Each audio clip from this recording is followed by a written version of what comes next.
presentasi kami dan memenuhi tugas aksi nyata dari pelatihan guru penggerak angkatan 7. Assalamualaikum warahmatullahi wabarakatuh. Waalaikumsalam. Salam sejahtera bagi kita semua, Om Swastiastu, Namo Buddhaya, dan salam kebajikan. Baik, di sini kami akan melakukan diseminasi atau penyebaran pemahaman tentang apa yang telah kami dapatkan dari pelatihan guru penggerak. Untuk kesempatan kali ini saya akan mencoba untuk berbagi positif mengenai 5 posisi kontrol guru yang selama ini mungkin kita lakukan dalam pembelajaran. Untuk yang pertama, posisi penghukum. Seorang penghukum bisa menggunakan hukuman fisik maupun verbal.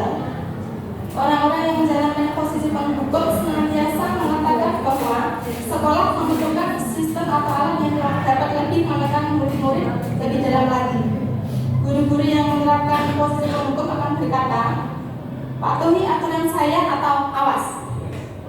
Kamu selalu saja salah. Selalu, pasti selalu yang terakhir selesai. Biasanya untuk posisi penghukum itu memiliki nada suara yang tinggi, bahasa tubuhnya dengan menggunakan mata yang melotot, ya. Dan jarinya biasanya menunjuk-nunjuk ke siswa. Ya, betul seperti itu.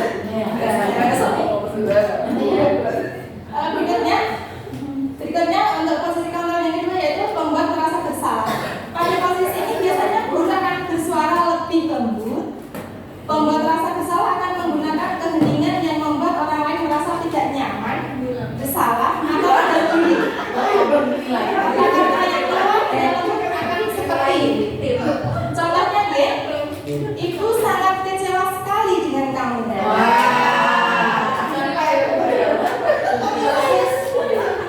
Berapa kali kamu harus memberitahu kamu membuat rasa bersalah semua? Gimana coba kalau kamu tahu kamu berbuat begini, betul ya? Membuat rasa bersalah biasanya menggunakan ada suara yang memelas, sedih, dengan bahasa tubuh yang agak terawat pada anak, gitu ya? Berikutnya untuk posisi kontrol yang ketiga yaitu sebagai teman. Sebagai teman di sini guru pada posisi ini tidak akan menyakiti murid, namun akan tetap berupaya mengontrol murid melalui persuasi. Posisi teman pada guru bisa negatif ataupun positif. Positif di sini berupa hubungan baik yang terjalin antara guru dan murid, dan guru di posisi teman menggunakan hubungan yang baik dan humor untuk mempengaruhi seseorang. Dan mereka akan berkata seperti ini, ayo bantulah demi bapak ya.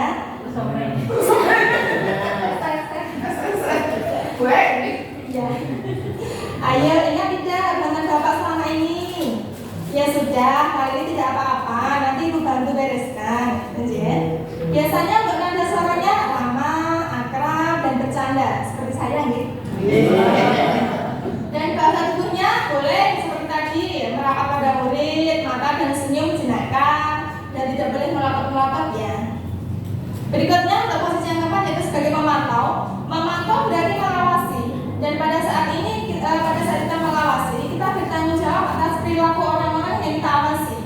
Posisi pemantau berdasarkan pada peraturan-peraturan dan konsekuensi. Dengan menggunakan sanksi atau konsekuensi, kita dapat memisahkan hubungan pribadi kita dengan murid. Sebagai seseorang yang menjalankan posisi pemantau, pertanyaan yang diajukan seorang pemantau misalnya, peraturannya apa? Apa yang telah kamu lakukan? Sanksi atau konsekuensinya apa? Biasanya nada suaranya datar, bahasa tubuhnya yang formal, dan untuk contohnya di sini ada percakapan singkat sebagai ini. Adi, tahukah kamu jam berapa kita mulai? Tahu Pak? Kamu terlambat 15 menit. Apakah kamu sudah mengerti konsekuensi yang harus dilakukan bila terlambat? Paham Pak? Saya harus tinggal kelas pada jam istirahat dan mengerjakan tugas ketertinggalan saya. Yang benar. Nanti pada saat jam istirahat, kamu harus tinggal di kelas untuk menyelesaikan tugas yang tertinggal tadi, dan saya tunggu ya. Yang terakhir adalah posisi sebagai manajer. Di sini posisi ini guru berbuat sesuatu bersama murid mempersilahkan murid bertanggung jawab atas perilakunya dan mendukung murid agar dapat menemukan solusi atas permasalahan yang sendiri. Seorang manajer telah memiliki keterampilan di posisi teman maupun pemantau, dan dengan demikian bisa jadi di waktu-waktu tertentu kembali pada kedua posisi tersebut bila diperlukan.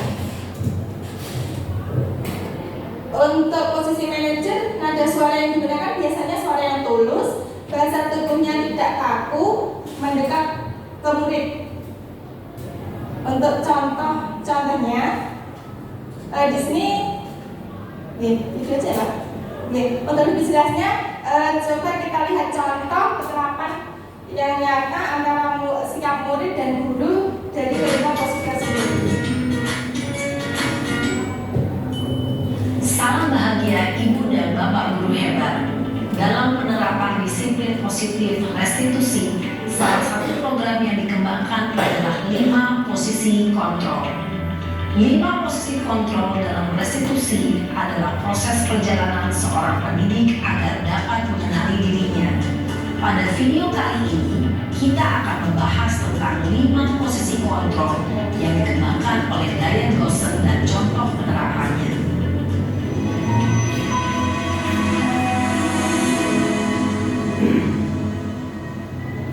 5 posisi kontrol itu adalah 1. Posisi penghukum, 2. Posisi pembuat merasa bersalah, 3. Posisi teman, 4. Posisi pemantau atau monitor, dan 5. Posisi manajer. Untuk lebih memahami kelima posisi tersebut, mari kita saksikan kasus Naren yang terlambat hadir 20 menit di sekolah dan melihat bagaimana kelima posisi kontrol dalam menghadapi masalah tersebut.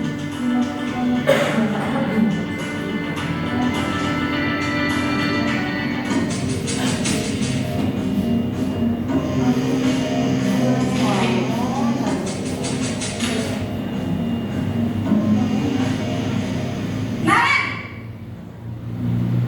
Sini kamu! Selamat pagi, Bu. Selalu terlambat. Kamu deh, pasti terlambat. Maaf, Bu. Saya Apa? Apa coba? Alasan kamu apa lagi? Kapan sih kamu tidak terlambat?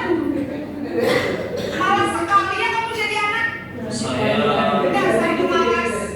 Gak kapok-kapok sih kamu. Sudah berapa kali terlambat? Sana, kamu keliling lapangan basket 2 kali. Kenapa saya harus keliling lapangan basket, Bu? Kenapa? Kamu melawan ibu. Berani-beraninya jawab. Sudah terlambat, masih berani jawab pula. Sekarang, keliling lapangan basket 5 kali sekalian.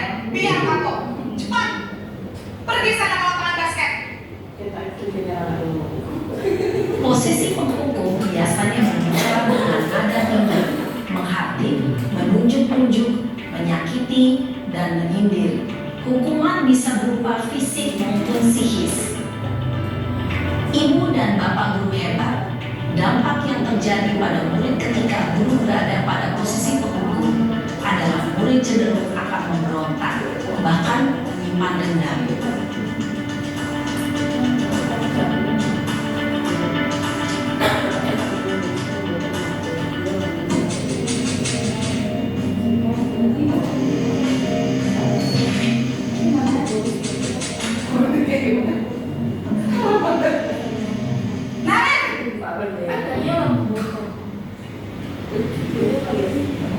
Selamat pagi, Bu. Naren. Kamu kenapa terlambat lagi, nak? Ya ampun, Naren. Kamu senang ya bikin ibu susah ya? Kalau kamu terlambat lagi, nanti ibu yang ditegur bapak kepala sekolah, nak. Disangka ibu tidak bisa membina kamu. Duh, gimana ini? Maaf, Bu. Duh, Gusti Naren. Kamu suka ya kalau ibu ditegur bapak kepala sekolah? Terus, sekarang ibu harus tulis apa ini di buku absen? Ini kamu sudah sering terlambat loh. Ibu Bu, maaf sekali. Ya sudah, lain kali jangan bikin ibu susah lagi ya nak ya. Ibu tidak akan kuat lagi kalau kamu begini terus. Bisa jantungan kalau ibu kelas sekolah. Sana cepat ke kelas. Maaf ya Bu, maaf sekali. Posisi pembuat rasa bersalah berbicara dengan nada tenang, cenderung lembut. Namun kata-kata yang diutarakan membuat murid merasa menjadi orang yang gagal, memandang buruk dirinya sendiri, merasa tidak berharga, dan tidak sanggup membahagiakan orang lain. Ketika guru mengambil posisi pembuat rasa bersalah, murid akan menganggap dirinya yang bersalah dan ia akan menyimpan emosi negatif tersebut di dalam dirinya.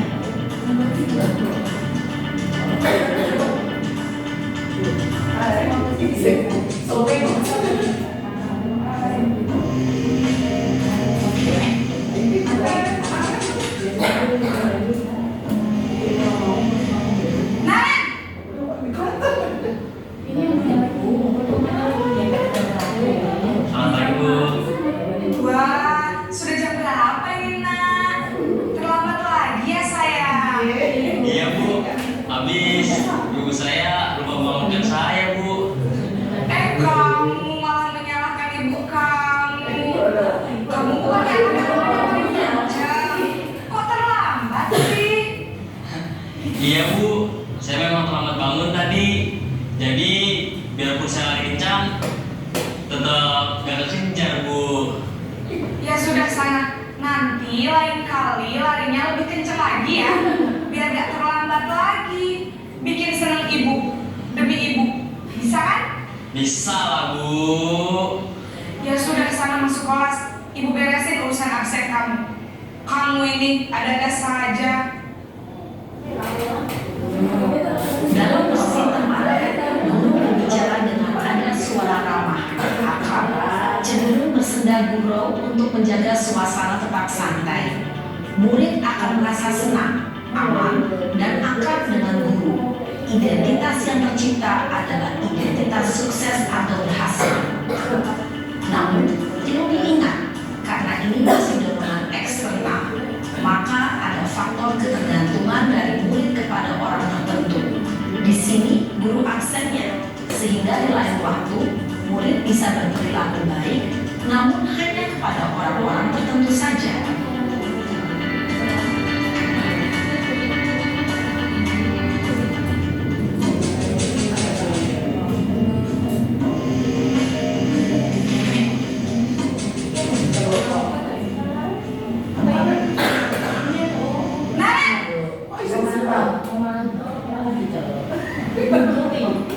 Selamat pagi Bu.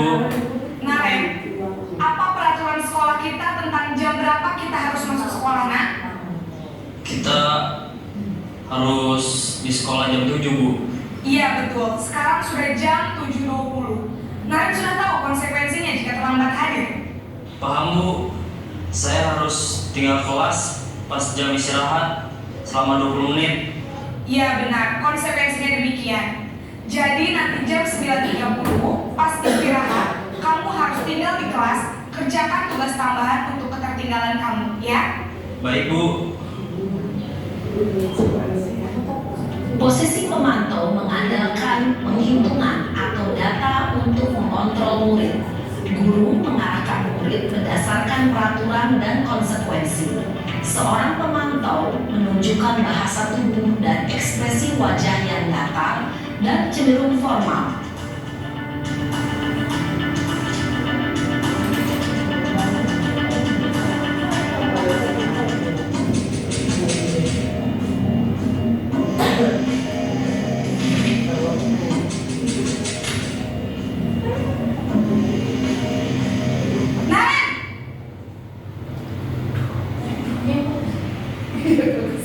Selamat pagi Bu. Selamat pagi, Naren. Maaf Bu, saya terlambat. Iya, sekolah masuknya jam 7, sekarang sudah jam 7.20. Jadi sekarang bagaimana ini, Naren? Maaf Bu, saya lupa setel alarm saya semalam. Baiklah, menurut kamu, keyakinan sekolah yang mana yang perlu kamu kamu tingkatkan? Menghargai diri sendiri dan orang lain mungkin ya Bu. Setuju. Jadi, apakah Naren meyakini prinsip saling menghormati tersebut? Iya Bu, saya meyakininya. Apakah Naren bersedia memperbaiki masalah keterlambatan ini? Bersedia Bu. Bagaimana kamu akan memperbaiki masalah keterlambatan ini? Saya akan coba untuk tidak lupa menyetel alarm saya Bu. Baik, kalau Naren lupa menyetel alarm di rumah, ada orang yang kira-kira bisa bantu mengingatkan tidak? Ada Bu, kakak saya, Kak Emma. Ada lagi selain Kak Emma? Selain Kak Emma, ada ibu saya. Baik, jadi yang mengingatkan Naren adalah Kak Emma dan ibu kamu ya? Kira-kira akan mulai start alarm kapan nih Naren? Setelah pulang sekolah, akan segera saya lakukan. Baik, jadi Naren akan setel alarm untuk bangun besok pagi dan akan diingatkan oleh kakak dan ibunda Naren ya. Ada lagi yang mungkin perlu dilakukan Naren agar tidak terlambat bangun lagi? Tidak ada Bu. Baik Naren, terima kasih untuk kerjasama kamu. Sekarang kamu perlu kembali ke kelas untuk belajar. Baik Bu, terima kasih. Posisi manajer adalah posisi kontrol yang disarankan untuk membimbing murid memiliki sikap disiplin yang positif, yaitu murid yang mandiri, bertanggung jawab, dan dapat memecahkan masalah. Tujuan dari posisi ini adalah agar murid dapat berefleksi atas tindakannya. Guru akan dengan tulus memberikan pertanyaan-pertanyaan bermakna, sehingga membuat murid dapat belajar dari kesalahannya dan mencari sebuah solusi untuk menyelesaikannya. Ibu dan Bapak Guru hebat, setelah mengamati adegan 5 posisi kontrol tadi, Ya Bapak Ibu, itu tadi contoh dari 5 posisi kontrol seorang guru. Yang pertama sebagai pemantau, yang kedua sebagai penghukum, yang ketiga sebagai teman, sebagai pemberantasan kesalahan, dan yang terakhir adalah sebagai posisi manajer. Perlu yang Bapak Ibu ketahui bahwa untuk kelima posisi kontrol ini sebenarnya tujuan akhir juga harus tetap pada posisi seorang manajer, di mana dalam posisi ini siswa akan merasa disiplin, merdeka, bertanggung jawab, sehingga nanti akan menciptakan lingkungan yang positif, nyaman, aman dalam pembelajaran di sekolah. Itu ya. Jadi tujuan akhir adalah posisi sebagai manajer. Lanjut Pak. Lanjut untuk yang berikutnya, yaitu segitiga restitusi. Restitusi sendiri adalah memperbaiki kesalahan, di mana dalam segitiga restitusi ini ada 3 langkah yang harus kita ambil dalam memperbaiki kesalahan siswa, sehingga siswa bisa kembali ke dalam komunitas atau kelompoknya. Untuk langkah yang pertama yaitu menstabilkan identitas, langkah berikutnya yaitu validasi tindakan yang salah, dan yang terakhir adalah menanyakan keyakinan. Untuk menstabilkan identitas, bagian dasar dari segitiga ini bertujuan untuk mengubah identitas anak dari orang yang gagal karena melakukan kesalahan menjadi orang yang sukses. Contohnya di sini, tidak ada manusia yang sempurna. Saya juga pernah melakukan kesalahan seperti itu. Kita bisa menyelesaikan ini dan seterusnya. Untuk yang kedua, langkah berikutnya yaitu validasi tindakan yang salah atau validate of behavior. Setiap tindakan kita dilakukan dengan suatu tujuan, yaitu memenuhi kebutuhan dasar.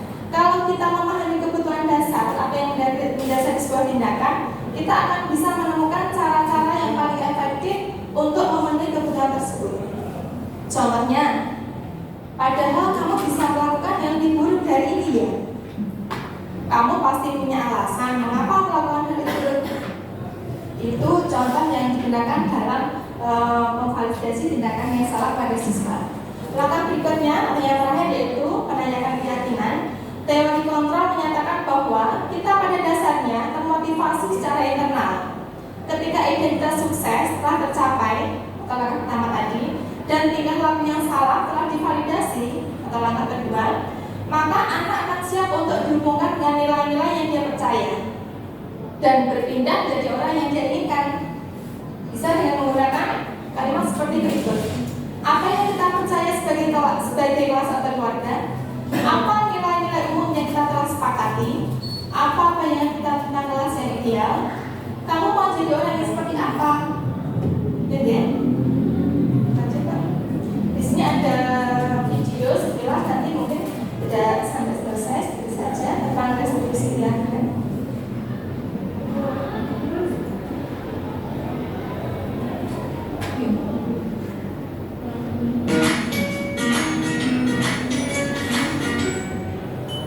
Salam dan bahagia Ibu dan Bapak guru hebat.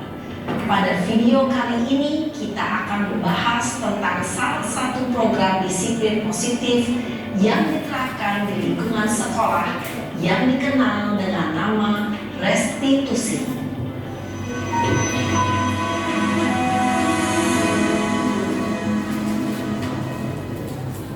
Restitusi dikembangkan oleh pakar pendidikan Diane Gosson berlandaskan pada teori kontrol Dr. William Blaser. Segitiga restitusi adalah suatu proses dialog yang dijalankan oleh guru atau orang tua agar dapat menghasilkan murid yang mandiri dan bertanggung jawab. Pada saat guru di posisi manajer, aspek yang dikembangkan pada murid adalah motivasi intrinsik, sehingga penanaman nilai-nilai kebajikan dapat tumbuh dan berkembang menjadi suatu kebiasaan positif yang akhirnya membentuk karakter murid. Proses dialog ini terdiri dari 3 langkah yang digambarkan pada ketiga sisi pada segitiga restitusi. Sisi pertama adalah menstabilkan identitas. Sisi yang kedua adalah validasi tindakan yang salah. Dan sisi yang ketiga adalah menanyakan keyakinan. Ibu dan Bapak guru, berikut ini akan ditunjukkan bagaimana seorang guru berada dalam posisi manajer menggunakan penerapan segitiga restitusi.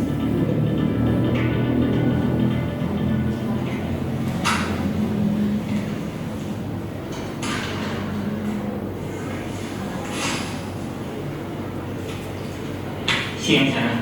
Siang Pak. Sudah lama nggak ketemu Sarah? Kenapa hari ini ada di sini?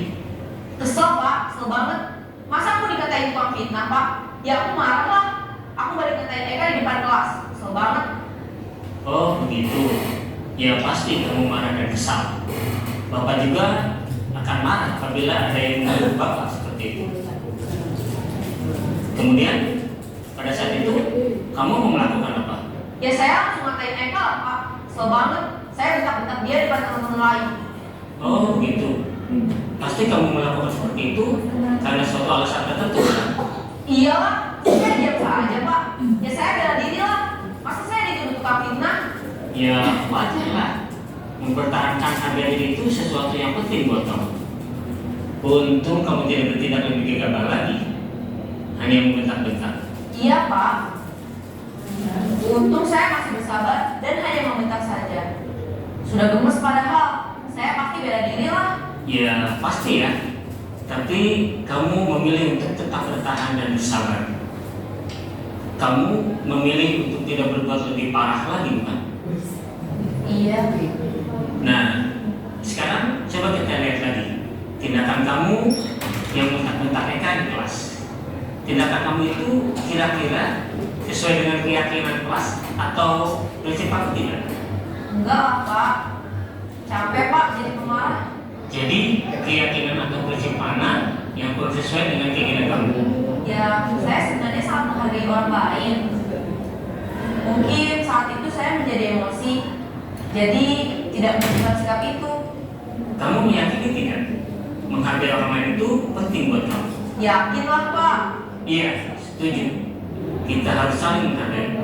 Namun ada juga keyakinan yang kita sepakati yang perlu kita jalankan apabila kita sedang marah.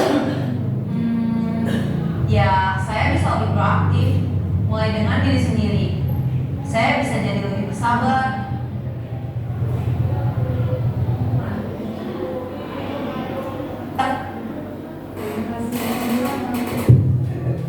Ibu yang tadi video tentang penerapan restitusi yang dilakukan ketika seorang siswa melakukan kesalahan dan 3 langkah yang diambil untuk mengembalikan mereka pada kelompoknya. Itu ya.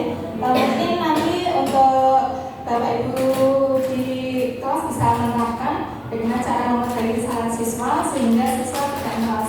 dia merasa yang paling salah, merasa ditindakan yang tidak benar dan identitasnya gagal. Itu aja. Mungkin itu tadi yang bisa saya sampaikan untuk diskriminasi kali ini. Saya juga di sini sebetulnya belum paham, tapi coba nanti kita untuk saling sharing, bertukar pikiran, semoga dengan kebersamaan kita nanti bisa akan baik lagi. Terima kasih untuk waktunya. Saya kira wassalamualaikum warahmatullahi wabarakatuh.